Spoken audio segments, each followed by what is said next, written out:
Hi friends, ಎಲ್ಲರಿಗೂ ನಮ್ಮ Gandhi tutorials ಚಾನಲ್ಗೆ ಸ್ವಾಗತ ಸುಸ್ವಾಗತ.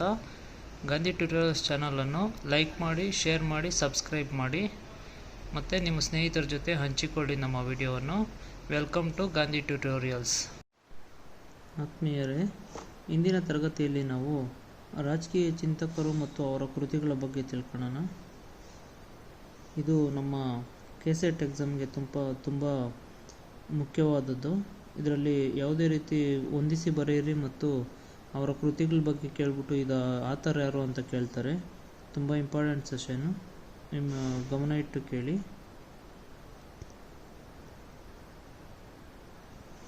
ಜರ್ಮಿ ಬೆಂಥಾಮ್ ಅವರ ಕೃತಿಗಳು ಯಾವುವು ಅಂತಂದರೆ ಫ್ರಾಗ್ಮೆಂಟ್ ಆಫ್ ಗವರ್ನಮೆಂಟು 1776ರಲ್ಲಿ, ಡಿಫೆನ್ಸ್ ಆಫ್ ಯೂಸರಿ ಅಂತ 1787ರಲ್ಲಿ, ಎಸ್ಸೆ ಆನ್ ಪೊಲಿಟಿಕಲ್ ಟ್ಯಾಟಿಕ್ಸ್ ಅಂತ 1791ರಲ್ಲಿ ಬರೆದಿರೋದು, discourse on civil and penal legislation 1802ರಲ್ಲಿ, the theory of punishment and rewards 1811ರಲ್ಲಿ.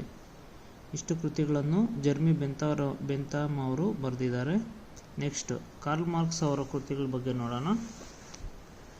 Karl Marx ಅವರ ಕೃತಿಗಳು poverty of philosophy 1847, the communist manifesto 1848, critique of political economy 1859, value, price and profit 1865ರಲ್ಲಿ, 1867ರಲ್ಲಿ das capital ಅನ್ನೋ ಕೃತಿ ಬರೆದಿದ್ದಾರೆ. The civil war in France 1870ರಲ್ಲಿ ಬರೆದಿದ್ದಾರೆ. ನೆಕ್ಸ್ಟ್, ಅನ್ನಾ ಅರೆಂಡ್ ಅಂತ ಕೃತಿಗಳು ದ ಒರಿಜಿನ್ ಆಫ್ ಟೋಟಾಲಿಟೇರಿಯನಿಸಮ್ ಅಂತ 1855ರಲ್ಲಿ ಬರೆದಿದ್ದಾರೆ. ದ ಹ್ಯೂಮನ್ ಕಂಡೀಷನ್ 1958ರಲ್ಲಿ, Eichmann in Jerusalem, a report on the banality of civil 1965ರಲ್ಲಿ ಬರೆದಿದ್ದಾರೆ. ನೆಕ್ಸ್ಟು, ನಿಕೊಲೋ ಮೆಕೆವೆಲ್ಲಿ ಅಂತ ಅವರ ಕೃತಿಗಳು black faces with white mask ಅಂತ 1952ರಲ್ಲಿ ಬರೆದಿದ್ದಾರೆ. Dying colonialism and towards the African revolution ಅನ್ನೋ ಕೃತಿನ ನಿಕೊಲೋ ಮೆಕೆವೆಲ್ಲಿ ಅವರು ಬರೆದಿದ್ದಾರೆ.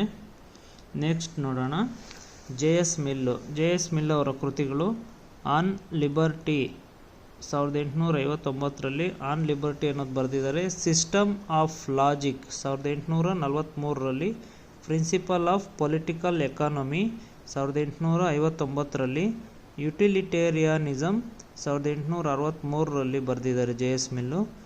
ದ ಸಬ್ಜೆಕ್ಟ್ ಆಫ್ ಹ್ಯೂಮನ್ 1869ರಲ್ಲಿ ದ ಸಬ್ಜೆಕ್ಟ್ ಆಫ್ ಹ್ಯೂಮನ್ ಅಂತ ಬರೆದಿದ್ದಾರೆ. ದ ಆಟೋಗ್ರಫಿ ಅನ್ನೋದು 1873ರಲ್ಲಿ. ಇದಲ್ಲದೆ ಮಹಿಳಾ ಮತದಾನ, ಲೇಡೀಸ್ ವೋಟರು, ವಯಸ್ಕ ಮತದಾನದ ಬಗ್ಗೆ ಮಹಿಳೆಯರದು, ಸಂಸದೀಯ ಸುಧಾರಣಾ ಚಿಂತನೆಗಳು, ಧರ್ಮದ ಬಗ್ಗೆ 3 ಪ್ರಬಂಧಗಳನ್ನು ದ ಜೆ ಎಸ್ ಮಿಲ್ ಅವರು ಬರೆದಿದ್ದಾರೆ.